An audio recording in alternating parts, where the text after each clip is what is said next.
Cardiorespiratory metabolic analysis, or metabolic analysis for short, is the only scientifically validated way to measure how many calories you burn at any given point.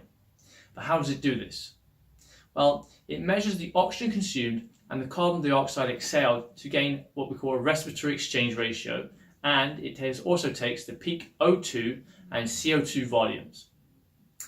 Due to our use of oxygen and our production of carbon dioxide in our metabolism, these measurements allow us to calculate how many calories are being burnt and what that fuel is composed of, either fats or carbohydrates. So why is this important? Well, how many calories you burn is a major starting point for any health program, regardless if you are losing weight or gaining muscle. Not to mention, as you progress, your metabolism will inevitably adapt, creating a need for your exercise and nutritional program to adapt to. On top of this, looking at fat use ratios during rest or after a specific stimuli like drinking coffee can give you vital insights into your stress levels and potential causes of heightened stress responses. These stress responses can be a cause of metabolic inflexibility that lead to metabolic issues and resistance to fat loss. So what does a test look like? Well, there's three types of tests. Now, a resting test, an active test, and a stress test. So first off, let's talk about the device itself. All the device is a backpack and a mask that are attached together. And they measure the breath that you are inhaling and exhaling and making the comparisons. So once you put the mask on, and you're seated or lying down in a comfortable position, the mask just measures the breath by breath action that you're taking just to be alive, and it will make the comparisons via a computer algorithm.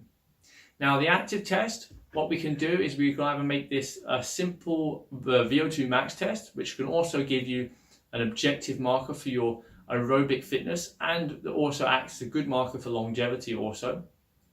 Or we can be a bit more specific, depending if you have a specific sport in mind that are going to have specific time frames and energy expenditure ratios that we're going to look at. So someone, for instance, who's a boxer will need to compete with 3-minute or 2-minute bouts of effort with 1 or 2 minute bouts of rest, depending on what the sport is, depending on what the way we'll test it. And the final test type is the stress test, where we will take a resting measurement, introduce a stress stimulus, and then take another resting measurement to see how that stress stimulus has affected your metabolic rate. That stress stimulus can be anything from a cup of coffee, or it could even be a stimulus in the form of some form of supplement or food to see how those things are actually affecting your metabolism live as we go.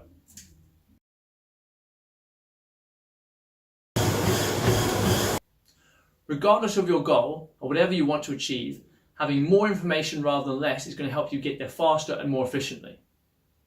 My mantra of test, don't guess has helped me and many of my clients get to exactly where they need to be as quickly as possible. So if you want to come and find out more about yourself, please reach out to me today.